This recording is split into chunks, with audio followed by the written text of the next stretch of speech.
नमस्कार दोस्तों, मैं अशोक कुमार एक बार फिर से आपके अपने YouTube channel success with MBS classes के इस ऑनलाइन प्लेटफॉर्म पे हार्दिक स्वागत करता हूं, अभिनंदन करता हूं। तो दोस्तों, अभी हम सामान्य विज्ञान के मोस्ट इम्पोर्टेंट क्वेश्चंस करेंगे। ये सारे क्वेश्चंस प्रीवियस ईयर के क्वेश्चंस मैं आपको करवा रहा हूँ। तो मैंने ये सामान्य विज्ञान के ऑब्जेक्टिव क्वेश्चंस की सीरीज शुरू कर रखी है। तो आप स्टार्टिंग से लेके जितने भी मैंने लेक्चर्स पीछे करवाए हैं वो सारे देखें, ठीक है। तो मैंने क्रम वाइज इनको डाल रखा है, जैसे फर्स्ट पार्ट है, सेकंड पार्ट है, थर्ड पार्ट है। तो आप एक एक पार्ट को देखिए, अच्छी तरह से समझिए, और किसी भी प्रकार का कोई आपको डाउट लगे तो आप हमें कमेंट बॉक्स में या फिर अपना सुझाव हमें ज़रूर बताएं, ठीक है। स्टार्ट करते हैं पहले क्वेश्चन से। फर्स्ट क्वेश्चन आपको स्क्रीन पे दिखाई दे रहा है। आधुनिक आवर्त सारणी में तत्वों को किस आधार पर व्यवस्थित किया गया है। जो आपकी मॉडर्न पीरियोडिक टेबल है उसके जो एलिमेंट है उनको किस तरह से अरेंज किया गया है। पीरियोडिक टेबल का क्वेश्चंस बहुत बार पूछा जाता है एग्जाम के अंदर, ठीक है। अब आपको पता होना चाहिए जो हमारी मॉडर्न पीरियोडिक टेबल है उसको परमाणु संख्या में वृद्धि के आधार पर रखा गया है, ठीक है। इंक्रीज एटॉमिक नंबर के आधार पर उनको रखा गया है। अब यहाँ पर थोड़ी सी अलग बात करते हैं।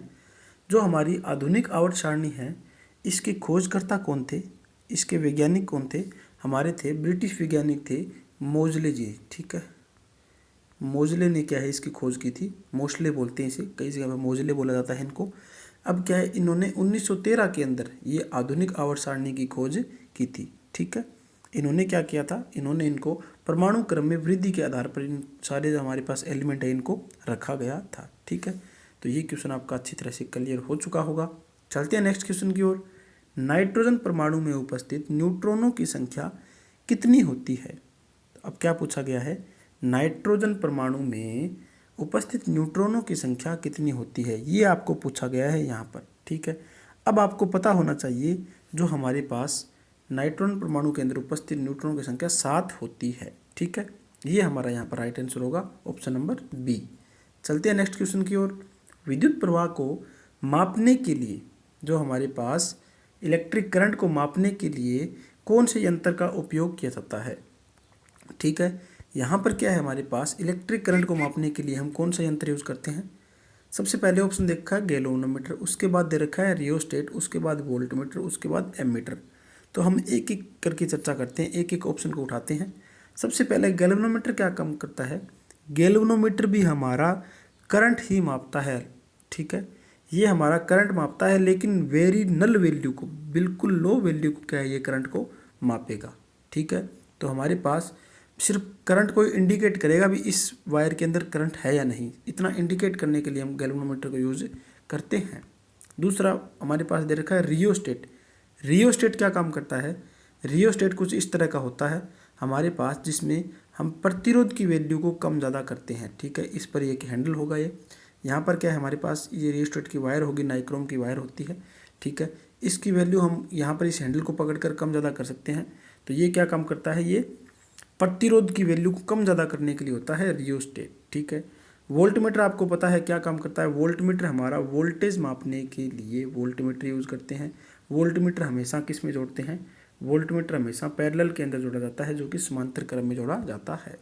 नेक्स्ट क्या दे रखा है, एमीटर। तो इस क्वेश्चन का राइट आंसर होगा इलेक्ट्रिक करंट मापने के लिए हम एमीटर यूज़ करेंगे।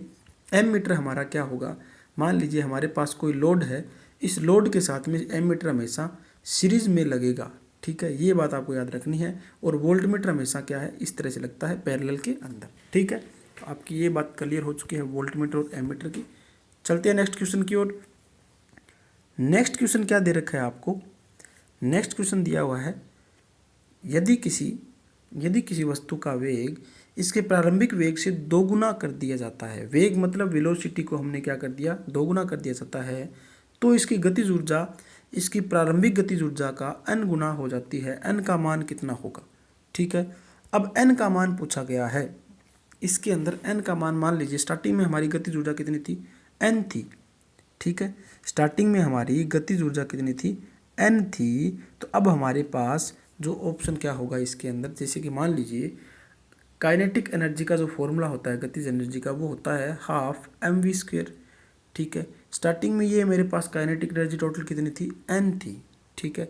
अब क्या किया हमने, इस गतिज ऊर्जा को दोगुना कर दिया, वेग को हमने दोगुना कर दिया। तो वेलोसिटी की वैल्यू यहाँ पर कितनी रखेंगे, 4 रखेंगे। तो काइनेटिक एनर्जी हमारी n से कितनी हो गई, 4 गुना हो गई। तो ऑप्शन कितना, कौन सा सही होगा, ऑप्शन नंबर बी जो कि है सही ऑप्शन बैठेगा। ठीक है, तो उम्मीद करता हूँ ये भी आपको समझ में आ गया होगा। चलते हैं नेक्स्ट क्वेश्चन की ओर। नेक्स्ट क्वेश्चन क्या दिया गया है आपको, नेक्स्ट क्वेश्चन दिया हुआ है निम्नलिखित में से, जो हमारे निम्नलिखित आपको दे रखे हैं इसके, एक मिनट दोस्तों जस्ट वेट। दोस्तों नेक्स्ट क्वेश्चन आपको स्क्रीन पे दिखाई दे रहा है, निम्नलिखित में से कौन सा कार्बन का यौगिक नहीं है। कार्बन का यौगिक नहीं है ये पूछा गया है इसके अंदर। ठीक है, अब हमारा जो डोलोमाइट है ये कार्बन का यौगिक होता है, मार्बल भी कार्बन का यौगिक है, चाक भी कार्बन का यौगिक है। जो हमारा डायमंड होता है ये कार्बन का यौगिक नहीं है। ठीक है, काफ़ी अच्छा क्वेश्चन है। यहाँ पर लगभग क्या है, यहाँ पर स्टूडेंट्स कंफ्यूज होते हैं कि कार्बन जो हमारा हीरा है ये डायमंड है, जो कि ये कार्बन का ही यौगिक होता है। ये बहुत से स्टूडेंट को डाउट रहता है। थोड़ी और चर्चा करते हैं। हीरा और ग्रेफाइट जो है कार्बन के दो अपरूप है हमारे पास। जो हमारे पास क्या है, हीरा और हमारे पास एक ग्रेफाइट जो होता है, ये दोनों क्या होते हैं, ये हमारे कार्बन के अपरूप होते हैं। ठीक है, ये बात आपको ध्यान रखनी है, कार्बन के ये अपरूप होते हैं। हीरा और जो ग्रेफाइट है, जो हमारे पास हीरा ताप एवं विद्युत का कुचालक होता है, ये बात आपको पता होगी। जो हमारे पास हीरा होता है वो टेम्परेचर और हमारे पास विद्युत का ये क्या होगा, कुचालक होगा। इन दोनों के अंदर ताप और विद्युत प्रवाहित नहीं होते। ठीक है, हीरा का जो हमारा अपवर्तनांक होता है ये आपको पता होना चाहिए। हीरे का जो अपवर्तनांक है वो 2.417 हमारा अपवर्तनांक होता है। और हीरे का जो ग्रेफाइट का बात करें, अगर हम ग्रेफाइट के अपेक्षित घनत्व की बात करें, अपेक्षित घनत्व की बात करें, हम डेंसिटी की बात करें, तो 2.2 हमारी ग्रेफाइट की डेंसिटी होती है। ठीक है दोस्तों, तो उम्मीद करता हूँ ये क्वेश्चन हमने काफ़ी गहराई तक सीख लिया। तो चलते हैं नेक्स्ट क्वेश्चन की ओर। ये क्वेश्चन एग्जाम के अंदर बहुत बार पूछा गया है। जितने भी हमने ऑब्जेक्टिव टाइप क्वेश्चन किए हैं उनके अंदर, हर एक एग्जाम के अंदर जो हमारी गतिज ऊर्जा और हमारी स्थितिज ऊर्जा के बारे में पूछा गया है। ठीक है, तो यहाँ पर बोला गया है यांत्रिक ऊर्जा क्या होगी, ये किसका योग होगा यांत्रिक ऊर्जा।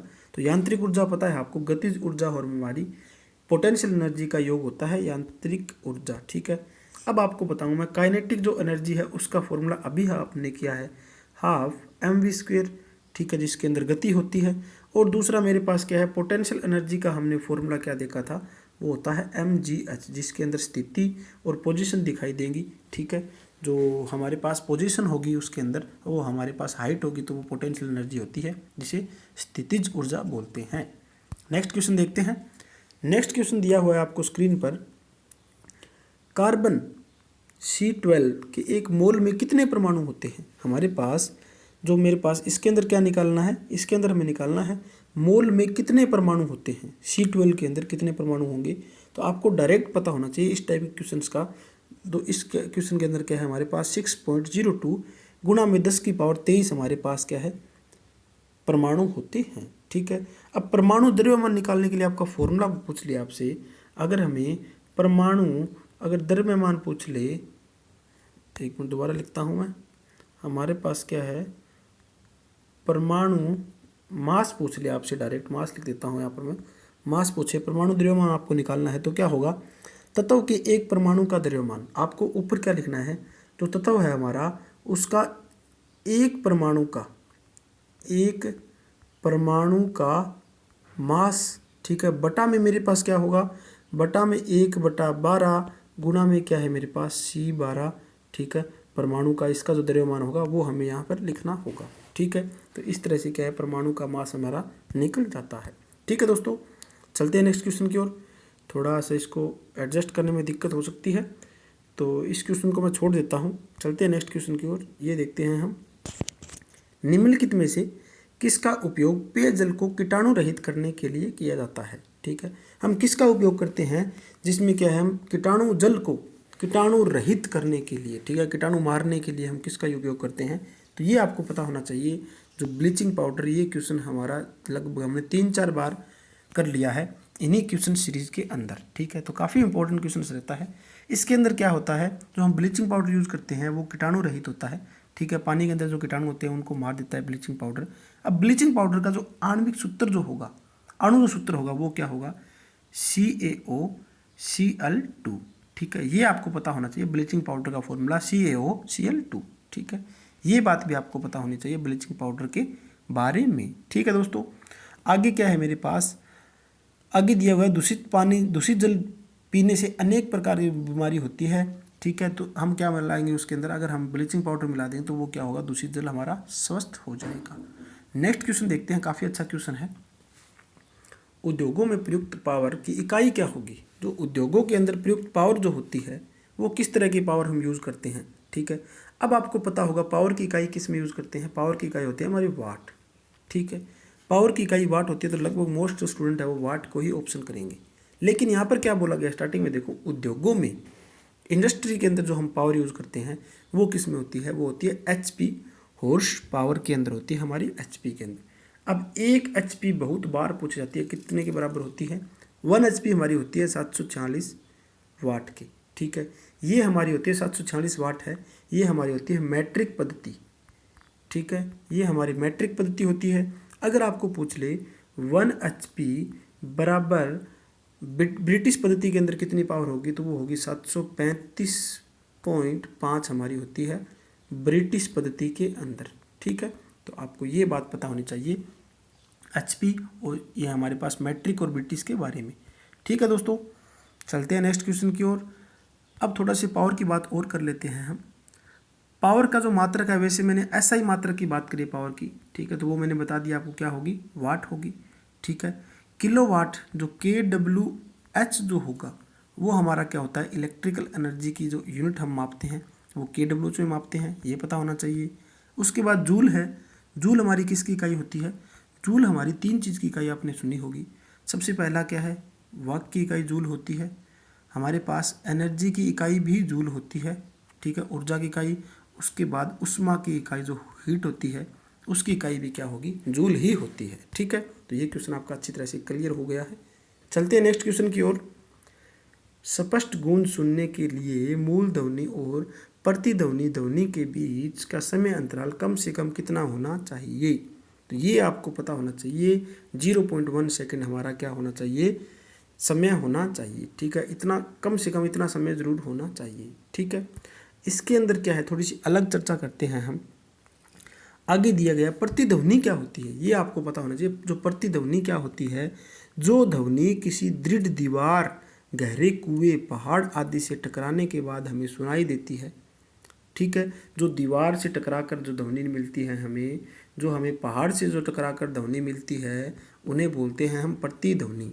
ठीक है, तो अब आपको पता होना चाहिए स्पष्ट प्रतिध्वनि सुनने के लिए ध्वनि स्रोत तथा परावर्तक सतह के बीच, मतलब हमारे पास जो ध्वनि स्रोत है और परावर्तक, मान लीजिए ये दीवार है, दोबारा बताता हूँ मैं, ये मान लीजिए कोई दीवार है, यहाँ से कोई बंदा बोल रहा है। ठीक है, यहाँ से ये टकरा कर वापस इसके पास आएगी, तो इसकी दूरी जो है वो स्पष्ट सुनने के लिए 17 मीटर की दूरी होनी चाहिए। वेरी वेरी इंपॉर्टेंट पॉइंट है, काफ़ी अच्छे क्वेश्चन है ये, एग्जाम के अंदर इस टाइप ऑफ क्वेश्चन आपको पता होना चाहिए। ठीक है दोस्तों, तो चलते हैं नेक्स्ट क्वेश्चन की ओर। नेक्स्ट क्वेश्चन क्या दिया गया है, इसमें क्या पूछा गया है, 2 या अधिक तत्वों के योग से बनता है। 2 या अधिक तत्वों के योग से क्या बनता है, ये आपको पता होगा। यौगिक बोलते हैं, जिसे कंपाउंड बोलते हैं। ठीक है, कंपाउंड के अंदर हम 2 या 2 से अधिक तत्वों के योग से हम बनाते हैं कंपाउंड। ठीक है, ये आपको क्वेश्चन भी आसानी से, ये तो काफ़ी आसान क्वेश्चन है, समझ में आ गया होगा। यौगिक के जो उदाहरण मैं कुछ आपको दूं, तो उदाहरण क्या होते हैं, हमारे पास सिलिका आपने सुना होगा, SiO2 सिलिका। ठीक है, आपने जल का नाम सुना होगा, H2O। ठीक है, ये हमारे एक यौगिक ही है। ठीक है, नमक के बारे में बोले तो नमक होता है हमारा NaCl, सोडियम क्लोराइड। ठीक है, तो ये भी हमारा एक यौगिक का ही रूप है। ठीक है, तो ये क्वेश्चन आपका क्लियर हो चुका होगा। तो उम्मीद करता हूँ दोस्तों, आज के जो हमने ये सेशन किया है काफ़ी इंटरेस्टिंग रहा। सारे एक एक क्वेश्चन आपको अच्छी तरह से समझ में आ गए हैं।